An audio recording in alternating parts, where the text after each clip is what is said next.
Hello guys and welcome to the Americas pack. While this is probably a bit of a late kind of walkthrough, I think I'm going to do a walkthrough nonetheless to look at these amazing species and building pieces. So this will come out Wednesday even though the pack came out Tuesday.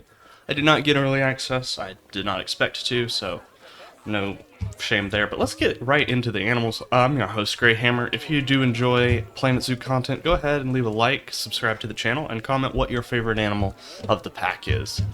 Here we have the American flamingo. Yes, and this is just kind of a quick part zoo I built. The detail on these guys is incredible. Also, apologies, my allergy. I took my allergy medication late this morning, so my sinuses hate me. As you can already see, there are a good bit of color variations. We got this very pink one here. This one's a little bit darker. This might be the same, but it's more of an orangey color. If you didn't know, they get their color from their food, so they actually have to be supplied very special food type. I think it's brine shrimp, or they can't turn this pink color. Let's go ahead and look at their Zoopedia. Their least concern, which they live all across the Americas and the Galapagos. Doesn't say Galapagos. No, whatever. But this is the Galapagos, I'm pretty sure. They require quite a bit of space.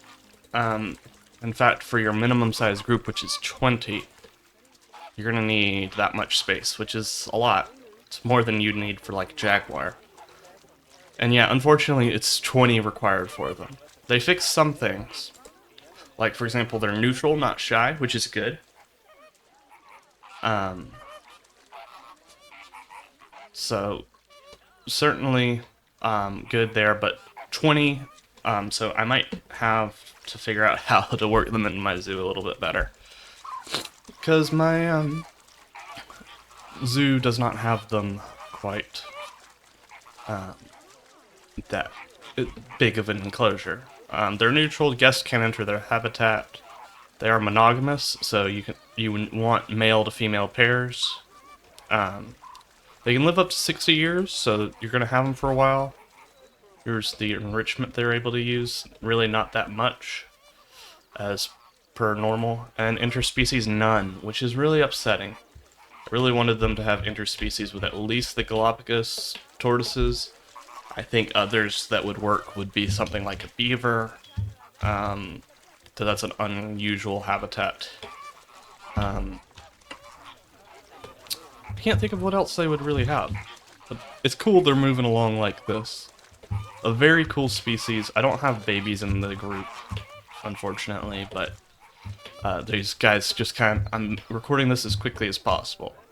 Our other bird of the pack, and probably the animal I'm least excited about, though they are cool, is the greater rhea. And you can see this is the male. He's got this black stripe underneath his neck. And he looks really good. They look great. I'm just not super, like, I wasn't asking, well, I was asking for a rhea. I actually had a video where I said we needed a rhea. But, you know, it's a ratite. Ratites are cool, but once you've seen an ostrich, you've seen an emu, you've seen a rhea. They do have those very large eyes. I know a lot of people are saying they should be a little bit more slender, and yeah, I could see that. But they do look cool. And yeah, apologies for these habitats being very simple. I just wanted to put something together real quick. They are a very cool species for sure, though. You're going to be used to seeing them with interspecies with a lot of exhibits, or a lot of different animals. These are the females. They're a little smaller. They don't have that black stripe either. There's a few different color variations, as well as leucistic, but I haven't been able to get any of those. But if we go to the Zoopedia, they are near threatened. They're native to this chunk of South America.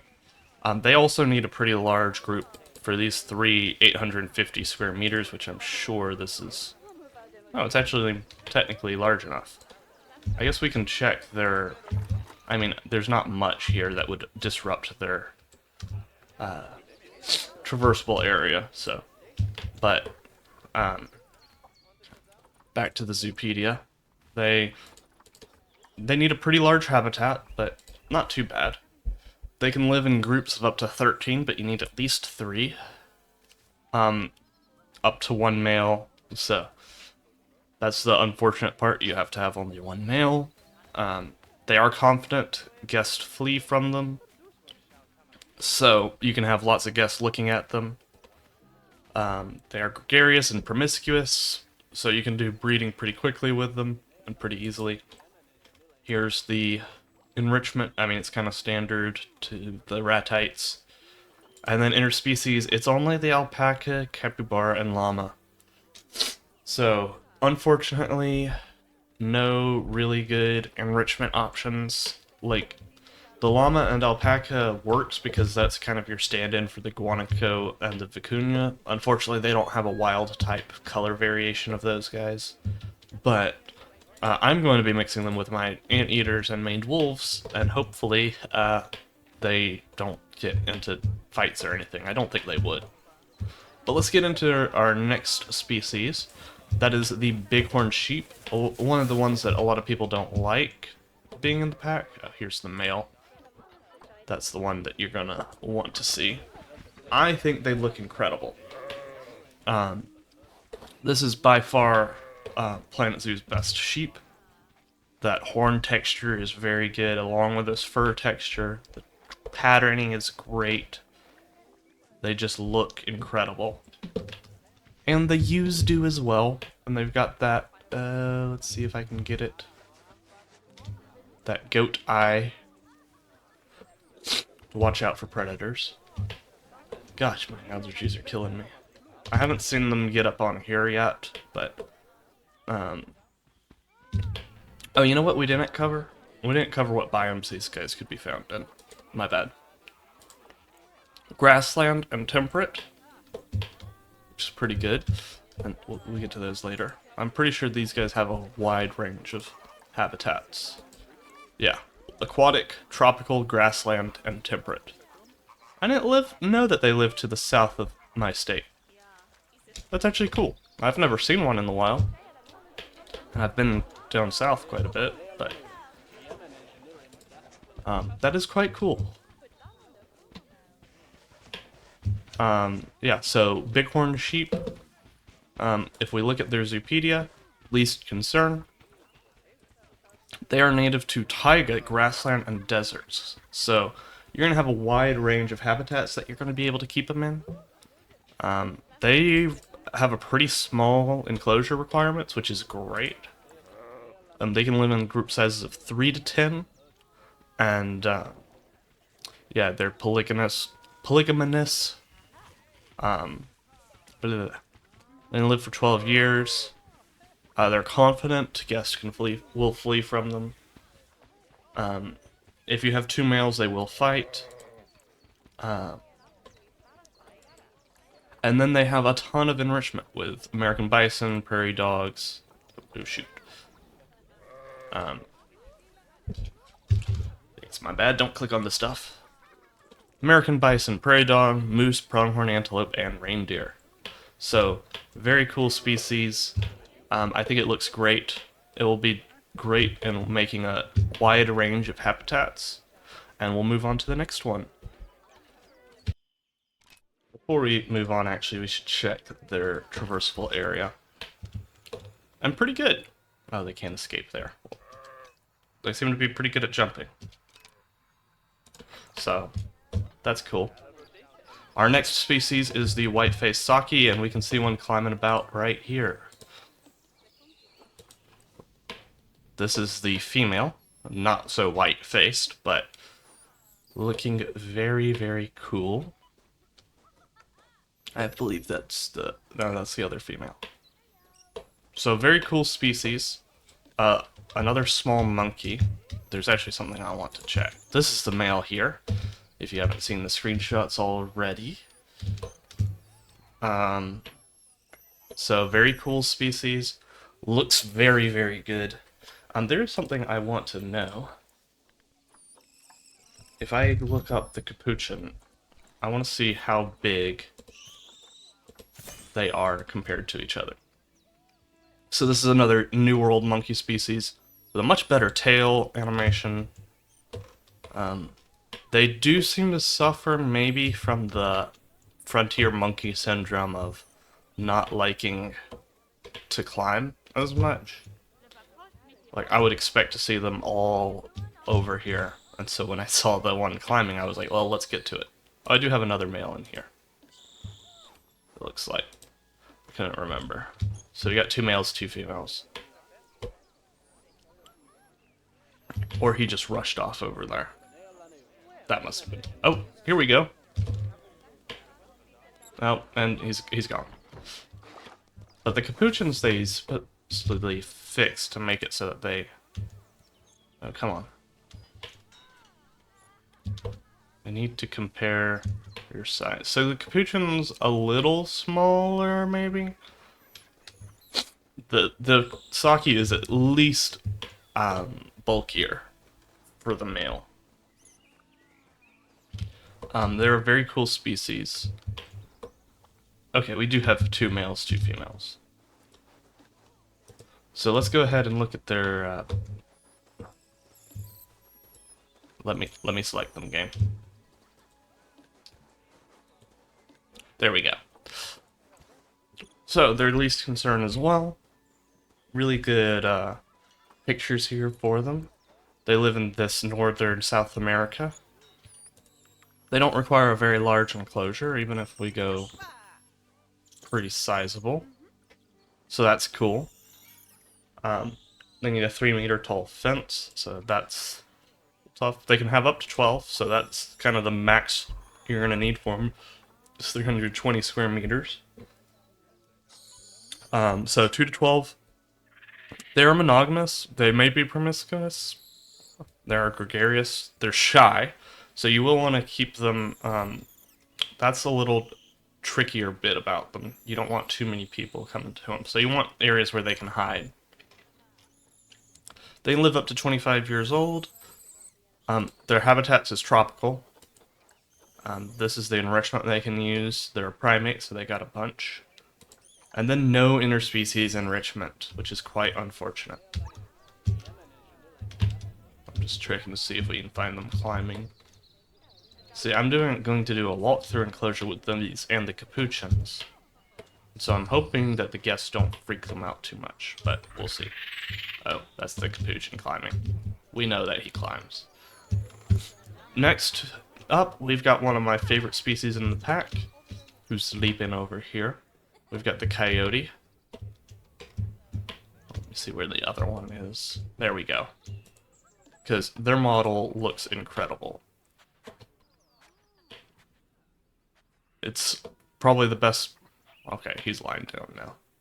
Probably the best candid model we have in the game.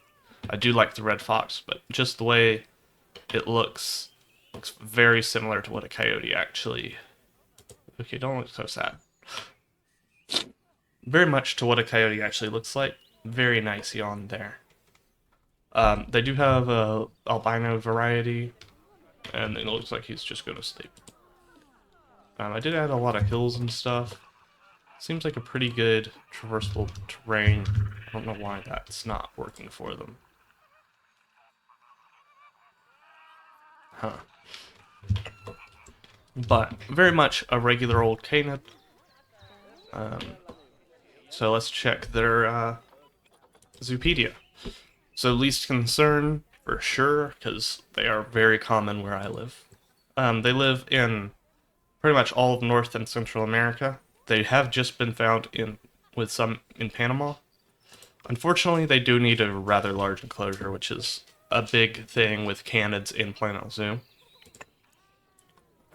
They do live in the taiga, temperate, grassland, desert, and tropical. So pretty much everything. The only ones excluded is the tundra and aquatic, which I think there's a good argument that it should probably have aquatic, because I'm pretty sure they live in swamps in Louisiana and such. But they live in groups of 2 to 12, and it doesn't matter how many males or females, but they do have the alpha male and alpha female. They are monogamous, they are confident, they can live up to 13 years. This is the different enrichment they can use. They've got a lot of good options, including the beaver pool. And then they don't have any interspecies enrichment. I'm going to try and speed it up because we are kind of going through slowly. Let's look at the... Sun's out, guns out. This is the bush dog. The cutest little critter. And he is taking a fat nap. As is this one. Okay, cool. Cool. Oh, okay. I need you to wake up. I'm sorry, but... There we go. So cute. They look so incredible, and he's... Okay, whew. Running around. They should be able to deep dive, and we might be about to see that. I love how they little paddle. Let's see if they're going to deep dive for us. Maybe not. They are our only deep diving canid, which is cool. I wonder if they actually hold their head out of the water that much. They should be able to deep dive here, right? I feel like I made this deep enough. Maybe I didn't.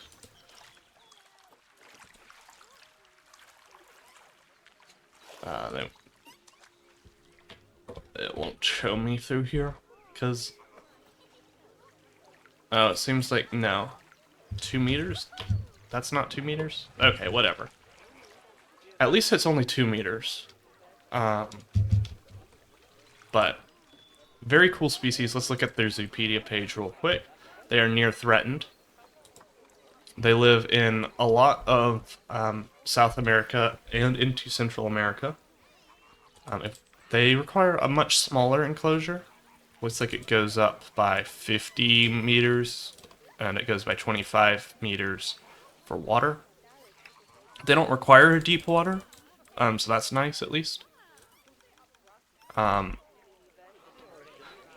They can survive a pretty wide range of temperatures.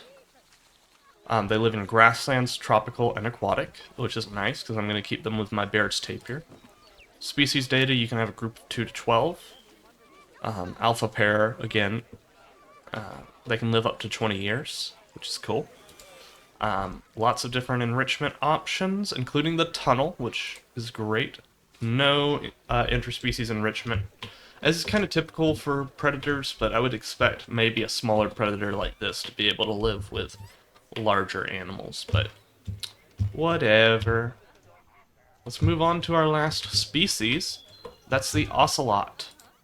Speaking of which, got one right here. And this is definitely a standout species. This is probably the best one in the game. It just looks really good. Besides janky climbing animations that just Planet Zoo has to deal with. I mean, let's be honest. It does pretty good with what it's got. Sorry. Hopefully that sneeze wasn't too loud. I think I masked it.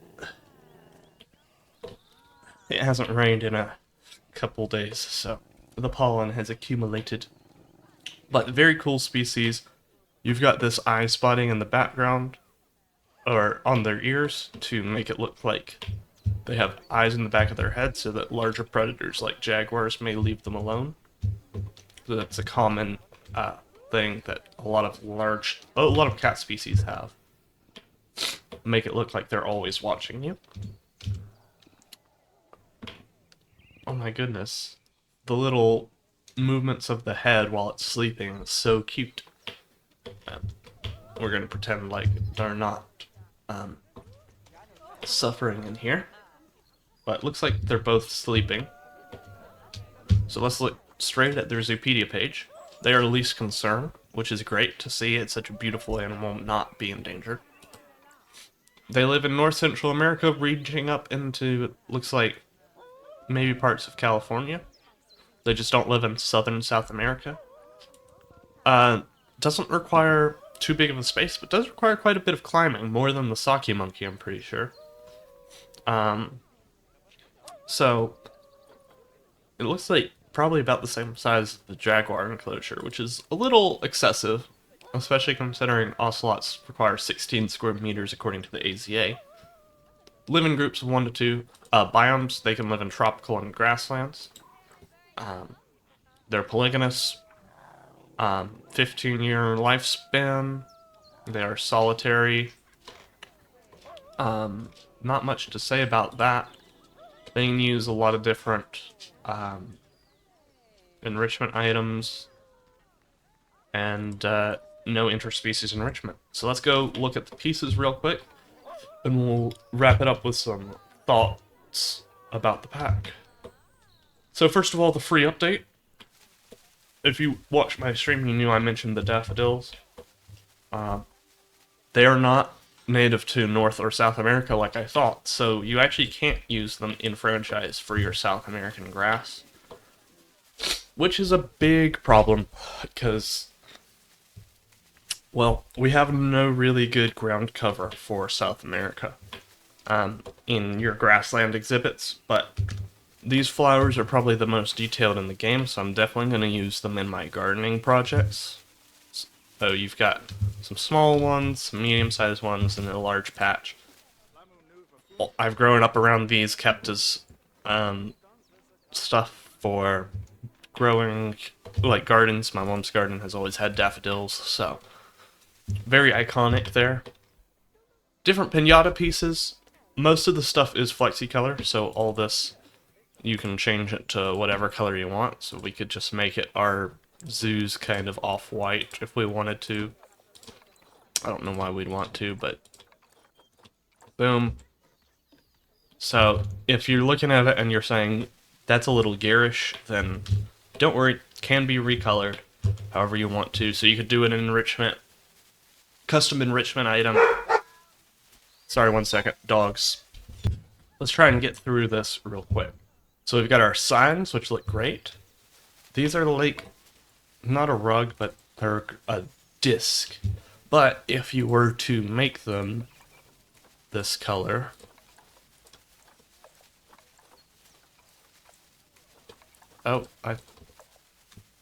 we're gonna ignore that. You can get a kind of rug pattern here. Unfortunately, it doesn't get rid of every pattern in it.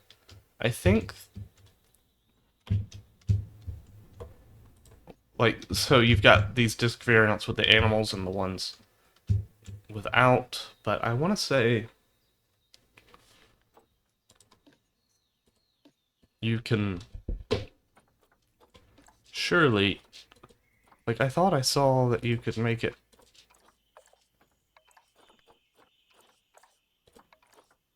Oh, that one's not a great example.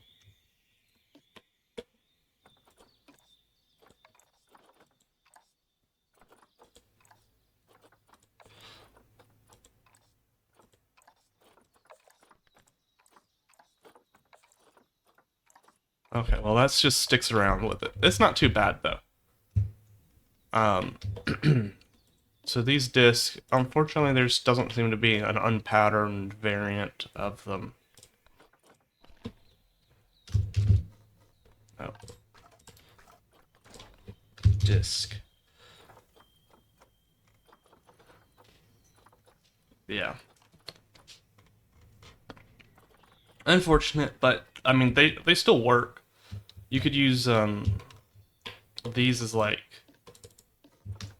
tabletops or something.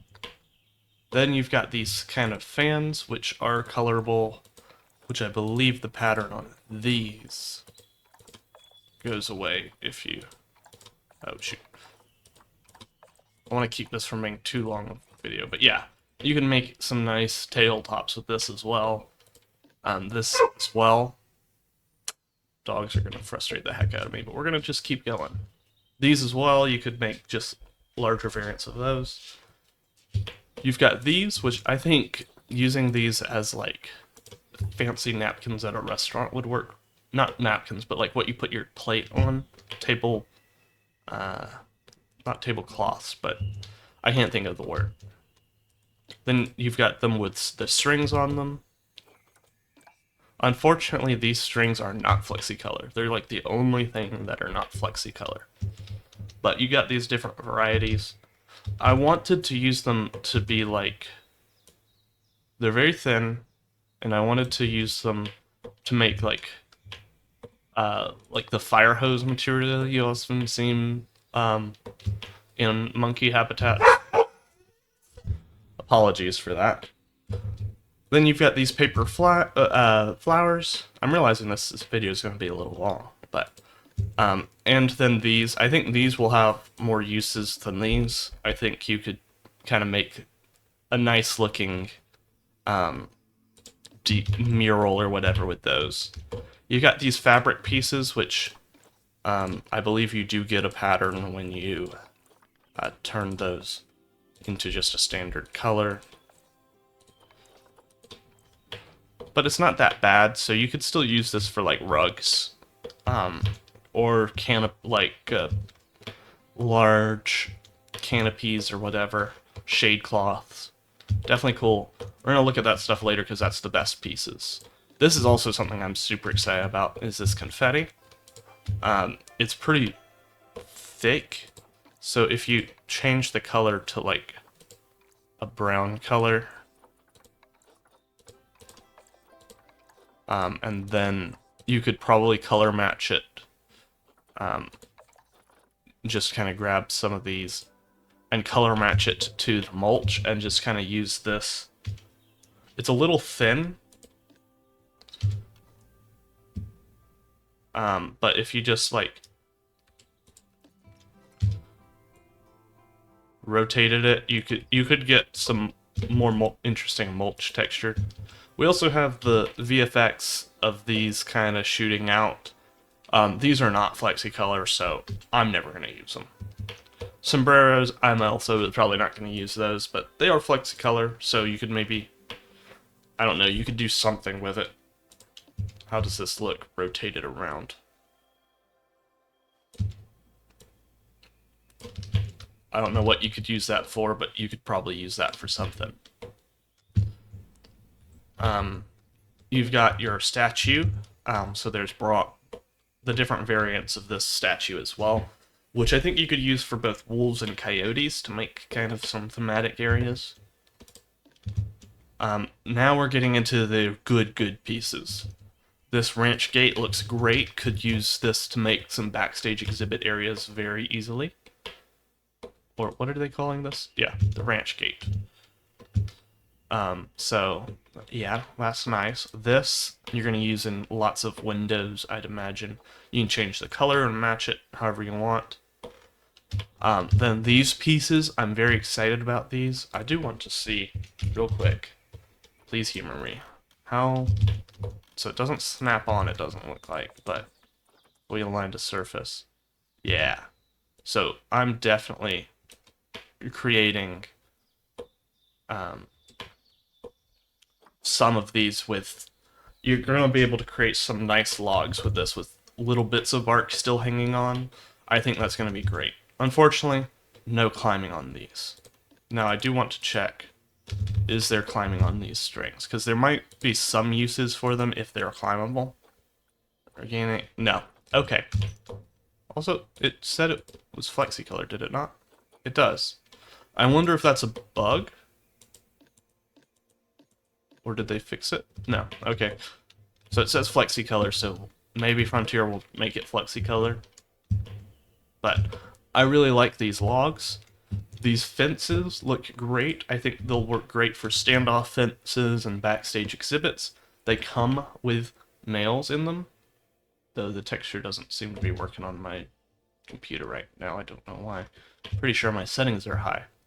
You've got this, which you can use to hold those beams, like, it probably, does it snap on?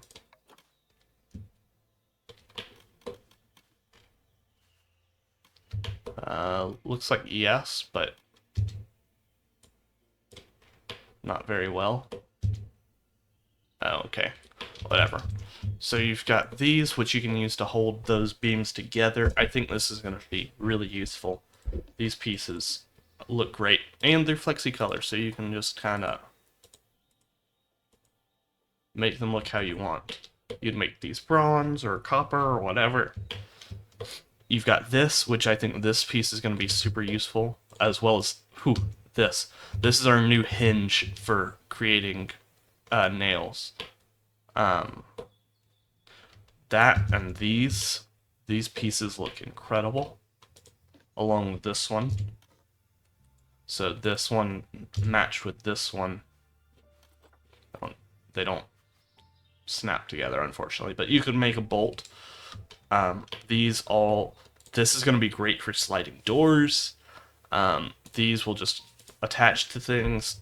Going to be great. These can keep animals off walls. Like if you made a row of these, that would be like a bumper to keep animals off, or even you could move this out and then create a large bumper to keep the animals from just pressing up against the walls, especially things like rhinos and stuff like that. You've got this fence post, this bracket, and this light source. I'd expect this to snap, or I'd expect this to snap. Yeah, so this snaps, and then I'd assume this snaps to that, yeah. So you can make here a nice little kind of classic lamp post. And then you've got these, which are meant to go over windows. I'm going to use them similar to what I was saying. That I think I'll use it to keep animals from scraping up against walls of buildings. I think that will look pretty good. So let's get into final thoughts, because we're at 30 minutes already. And I don't have that much time. So I think the pack's really good. Do I care about all of these pieces? Not necessarily. I think there's some interesting use cases with this, and you can probably use these larger discs as well. But I don't see these getting used very often. These I might be able to use a bit. The strings are pretty much unusable unless you're doing this dramatic theming. This I can probably use, and then these I'll probably use. But all this is going to be used quite frequently. These, I've got ideas already for my North American cabin using these, and some habitats to add stuff to those with them. This looks very nice. These are great. Small metal pieces are always welcomed and appreciated. You're going to be able to do so many things with this piece. It's thin and small, so you can make whatever ironworks you want with it. All the animals are pretty great. I know a lot of people weren't excited about maybe the species selection, but I think the rhea, flamingo, and bighorn sheep have definitely earned their place, along with the coyote. Coyote looks incredible. Here you can see them with a little bit of coloration differences, I think. They also do call. So I would say it's definitely a pack worth buying if you enjoy Planet Zoo and enjoy these animals. And honestly, I think these building pieces are going to be a game changer if you like to put a lot of detail into your builds. But that's going to be it. Let me know what your favorite feature of the new update is. If you're excited for it, go ahead, like, comment, subscribe. And I really appreciate y'all tuning into this video, even though it's later than some of the other creators. So, I'll catch you in the next time, and goodbye.